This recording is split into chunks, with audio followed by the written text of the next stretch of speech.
పునరావాసం పోలవరంలో వీళ్ళు తెలుగుదేశం వచ్చిన తర్వాత 3,000 ఇళ్ళు తగ్గించేశారు. 3,000 మంది లబ్ధాలను కోత పెట్టేశారు.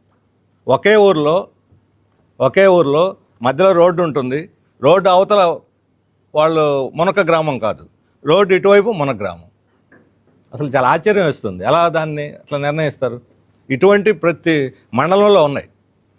వాళ్ళ సమస్యను పరిష్కరించాల్సింది పోయి ఎప్పుడో 2016లో ఇచ్చినటువంటి నిర్ణయించిన పరిహారం తప్ప ఇప్పుడు అప్డేట్ చేయాలి. 2016 తర్వాత 8 సంవత్సరాల్లో 2 సార్లు పోలవరం ఎస్టిమేట్స్ పెరిగినాయి. దానికోసం వాళ్ళు ఢిల్లీ చుట్టూ తిరిగి పైరవీలు చేశారు.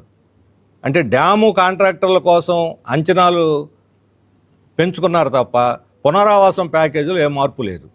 ధరలు పెరిగినాయి, పిల్లలు పెరిగారు, కుటుంబాలు పెరిగినాయి, అదనపు కుటుంబాలు వచ్చినాయి. 18 సంవత్సరాలు నిండిన వాళ్ళని యాడ్ చేయాల్సింది పోయి ఉన్నవాళ్ళని తొలగించడం ఏమి న్యాయం ఇది?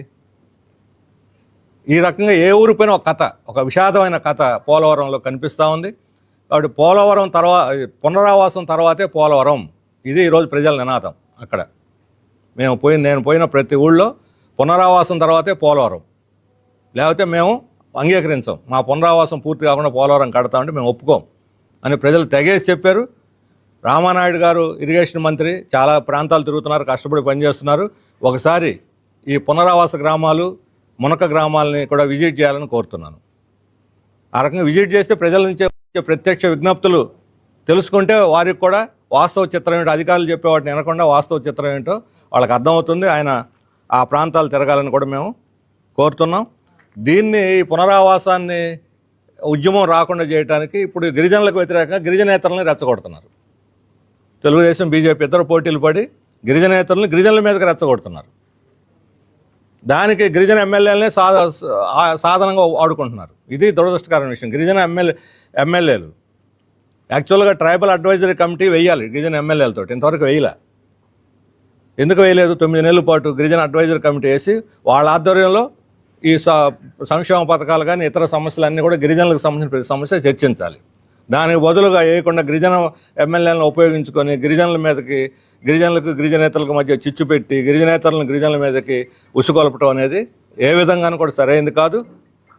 అందుకని ఈ రకమైనటువంటి మోసపూరితమైన ప్రకటనలు అసెంబ్లీలో చేయడానికి కూడా వాళ్ళు మానుకోవాలి. చిచ్చు పెట్టేటువంటి మోసపూరిత వైఖరులను మానుకోవాలని చెప్పి నేను కోరుతా ఉన్నాను. రేపు జూలైలో వరదలు వచ్చేస్తాయి. జూన్ ఆఖరి జూలై వర్షాలు వచ్చినట్టే వరదలు వచ్చేస్తాయి. అందుకని ఏప్రిల్ మేలోగా పునరావాసం సంగతి తేల్చాలి.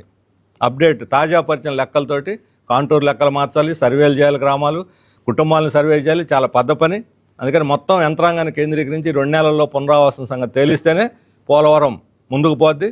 లేకపోతే పునరావాసాన్ని చేయకుండా జనాన్ని అక్కడ ముంచేస్తామంటే మాత్రం ప్రజలు సహించరు, తిరుగుబాటు చేయాల్సిన పరిస్థితి వస్తుందని చెప్పి ప్రభుత్వాన్ని హెచ్చరిస్తున్నారు.